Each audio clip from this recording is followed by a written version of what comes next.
and I worked on, or a big project. For those who've been in my house, they know it's my man cave. It's my room. It's my theater room. It's pretty awesome. It really is. We were working on the riser, drilling holes and putting electric wires through it. I'm sure I measured everything wrong. But he took a moment and he got real serious. And he said, "I need you to promise me something. I need to talk to you about something." He had his third aortic valve replacement coming up in a week or two. And after the second one, I don't know if you know it, but he was really, really tough on me. So he wasn't real confident about the prospects of his third one. So he offered me, or he asked me to promise him, number one, I'd take care of my mom, which he really wasn't worried about that. But number two was a strange request. He wanted me to promise him that I would drive his body from Dallas to Parkersburg to his mausoleum. And I'm like, "Dad, I can't promise you that until I find out if it's even legal." Oddly enough, it is. It is. You process the body in Texas and you drive it. And then over the couple of years, we really had a lot of fun with it. Talking. I mean, it ended up being something straight out of Weekend at Bernie's. Dad was going to passenger seat with the Yankee hat on, mountaineer shirt.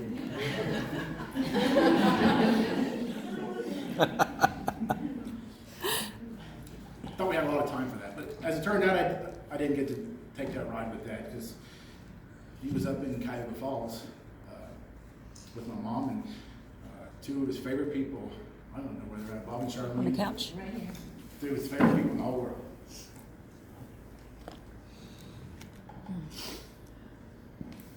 So I didn't do it.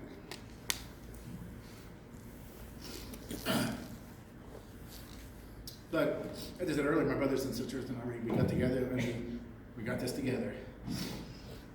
And I always knew why it was important to Dad. And he explained it to me, but I always knew why. It's his friends. His family's there for him. He knows it. We're going to honor him. But he wanted one more day with his friends. And here we are. I wanted you guys to pull us aside and please do. Tell us stories. True, made up, know my dad. Most of them are probably going to be true. But he wanted that one last moment with his friends. The only people that my dad loved more than his friends was his family. And this was pardon me.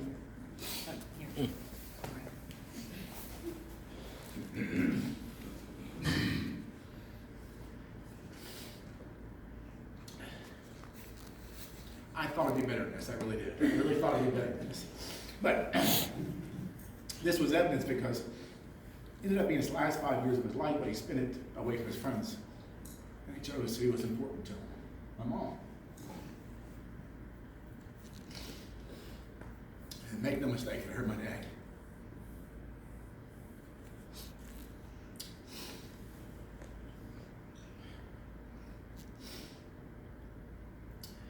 But my dad's heart was always in the right place. And he'd always do the right thing, albeit sometimes after he exhausted every other possibility. He would do the right thing. He was a giver and he was a protector. And that protection thing, it hit me one day with my own son. My son was about 10 years old, and we were in downtown Dallas. And I don't know why, I don't know the event, but he was in the back seat of my truck and I had the window down. And I wanted to, for the first time, go see this place called Deep Ellum. It was the seedy part of town, the tattoo parlors, and there's always paddy wagons with the zip tie handcuffs. My brother knows them well. Sorry, I needed that. Yeah. So as we're driving through there, my son got more and more nervous to the point where it really bothered me how frightened my son was. You know, roll the windows up, Dad, let's get out of here, Dad. You know, he was scared. And it hit me that no matter where I was with my dad, I was never afraid. I never, ever was afraid as a kid. It was usually, Jeff, everybody else was afraid of my dad. My dad made everyone else afraid of that. So when I was with him, I was never afraid. And it really bothered me that I'm doing something wrong if my son was afraid. small guy, but I don't think I had that Irish intimidation. So anyway, I just knew if I was with Dad, everything would be okay. As the years progressed with my dad, it's no secret anybody knows how close my dad and I are and have been. I cherish that relationship, and I hope my son and I will continue having a strong relationship as my dad. I think it's a model relationship. But my mom could attest to this, it wasn't always warm and fuzzy. And I don't have the same stories as Matthew. I got the bickering old married stories. When the Mountaineers lost or the Yankees lost, we'd call each other and complain about this person's at fault, this person's at fault. Much like what Mike was saying earlier. And I'm usually trying to stick up for Joe Torre or whatever, and it just gets uglier.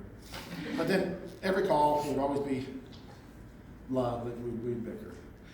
But those calls, I used to complain, got out of hand. Because my dad would call me, and I'm not kidding, 6 to 10 times a day, every single day. Every single day my dad would call me. Sometimes because he saw something on TV, sometimes because he saw the newest recruit coming to the Mountaineers. So sometimes he had no reason to call me at all. He'd say, "What are you doing?" I said, I'm working. Or I'm doing, you forgot you called me 30 minutes ago, so I'm still doing the same thing I told you 30 minutes ago. And yes, I work for the federal government, so he didn't give me much credibility that I was actually working. He said he's paying me his tax dollars so he can Cool. I could hear that. Yeah. He's getting his 5 cents out. You owe me. One thing that I would not do is once the Yankees played or the Mountaineer basketball team played, I wouldn't take his call. He'd call me, Mom, over and over again. I wouldn't take his call until after I watched the game. Because those who know me, I DVR every game, and I watch it later in the evening, and I get through commercials. That's just how I do it. And as long as you don't know the score, it's just what's going on. But my dad, discipline was not one of his strong suits, and he didn't understand how I could do it, and he had a horrible habit of trying to tell me who won the game before I watched the game. So finally, I just quit ever taking his call. And when he finally called on, he was sending me texts like, "Are you almost done watching the game yet?" Because he's waiting for me to call. And every game, he and I spoke after every single Mountaineer game, every single Yankee game, midnight, whatever. We always talked. There's 162 baseball games a year. So it turns out, I used to complain to Marie. Ken, one time I said it to you actually. You know, my dad calls me all the time, and they said one day, "Your dad, I'll give anything to have a call from him." And it turns out they were right.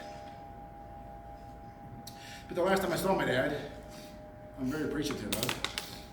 I took Mom and him to the airport, and that's something else. I kept trying to talk, "Dad, let me just buy you an Uber. Let me just get you a lift, you know. Why should I go all the way up to your house?" And my dad it's his thing. He just wanted me to take him to the airport. Or if he was with Matthew, I'd take him there. Matthew and I bitched about this. I'm not going to take him to the airport. But I'm glad he was that way, because the last thing I saw my dad give him a big hug. Kiss and tell him I loved him to the airport. And if I knew it was the last time, it'd be a little tighter. I'm almost done. That's it. So I'm gonna get through this, guys. I'm not sure how you judge a life or you grade a life, but I'll give my dad high marks because I knew where I stood. I knew he loved me. I knew I could always count on him when I needed him, just like Matthew. He was our biggest fan. But regardless of the letter grade, you can just look around this room and you know that my dad lived a consequential life. That's all we really want to do. Complete with family and friends that kind of make life worth living. And the kind of people who now love and miss them much. So I ask you to remember my dad, talk about him often. When you got a story, pull one of us aside and tell us. We'd love to hear all the stories his friends have. Thank you guys for coming here. I think we're gonna do the Elks video tribute now. I think they're ready.